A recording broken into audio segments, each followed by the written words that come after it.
So when I first moved out to Vancouver from Montreal, I bumped into this homeless man on the street. He was so articulate, he was so gentle and so passionate, and he told me this devastating story. I'd asked him sort of to give me a little bit more about his life, and he told me that he was a professor of engineering at UBC, and he had everything in life. He had a wife, 2 children, a career, lived in this great city, and one day it took a dramatic turn for the worse. His wife and his 2 children died in a car accident, which is horrible.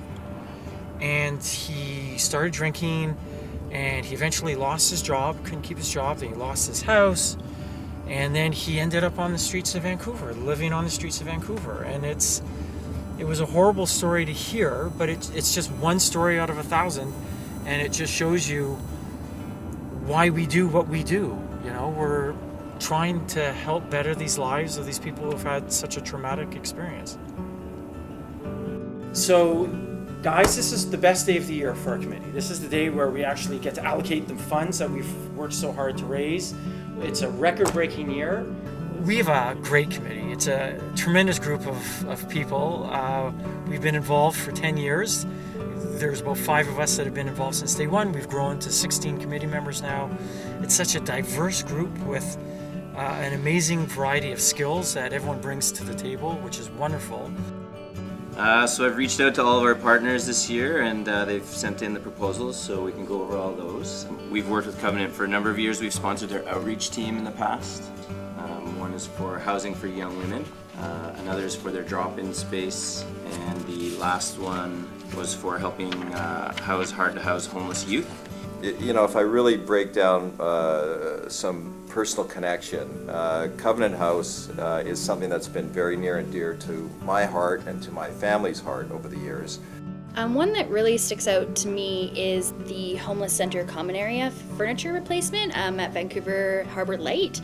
I really love the sound of it, the way that they kind of they put it together, as it kind of creates this sense of refuge, and it kind of gives people a place to kind of come and feel calm and have a bit of safety, especially on rainy days like we're experiencing today and experience all the time. I think having something where people can go to and feel that sense of calmness and warm and safety, I think is so valuable, and I think it's a beautiful thing.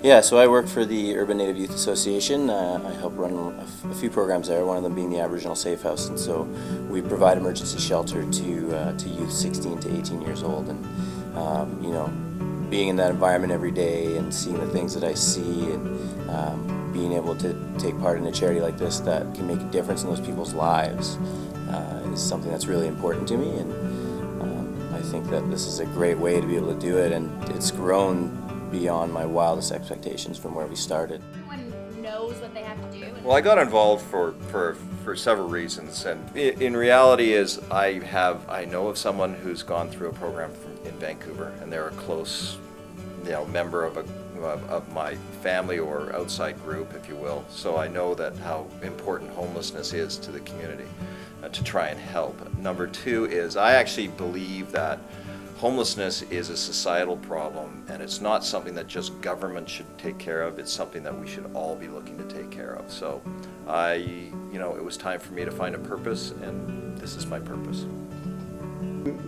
I think it's really a function of everything. It's the committee that people we're with are just fun to be around.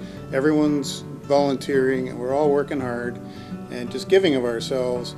And then to see the reaction from the outreach partners when they get the money and what it means to them, and talk to the people that benefit from it, and with the volunteers from those outreach programs at the event telling us what it means to the players.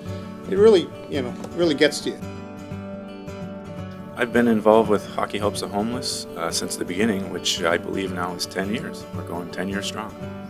And I'm very, very proud to be involved with Hockey Helps the Homeless, and I certainly appreciate the work that everybody does, the volunteers, the alumni members that come out and support the cause.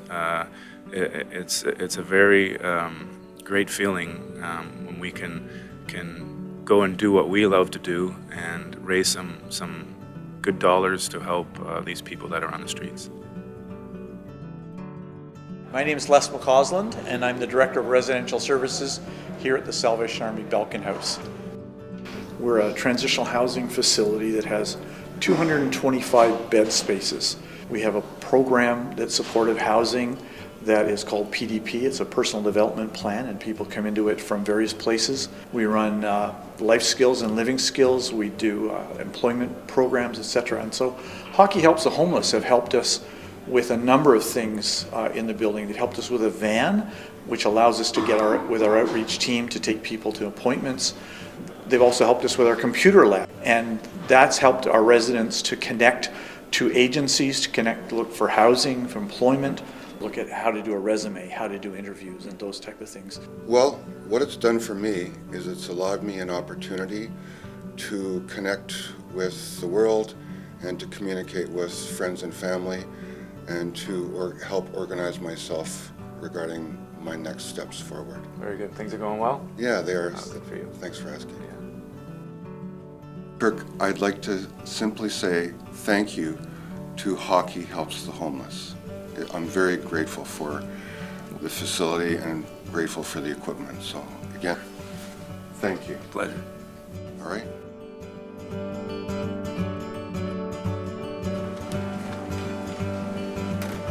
My name is Jim Coggles. I'm the Executive Director of the Salvation Army Vancouver Harbour Light.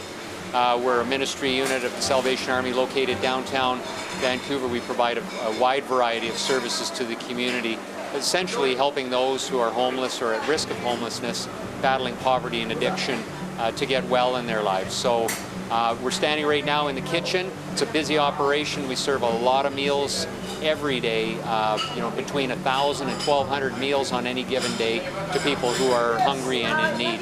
The Hockey Helps the Homeless grant this year has enabled us to be able to do things that we really would have been stretched to be able to afford to do ourselves. So we're using the wonderful grant that we've received to purchase equipment for our food services operation that allows us to prepare the kind of healthy and nutritious meals that people can not only be sustained with, but offers dignity as they come into our dining room.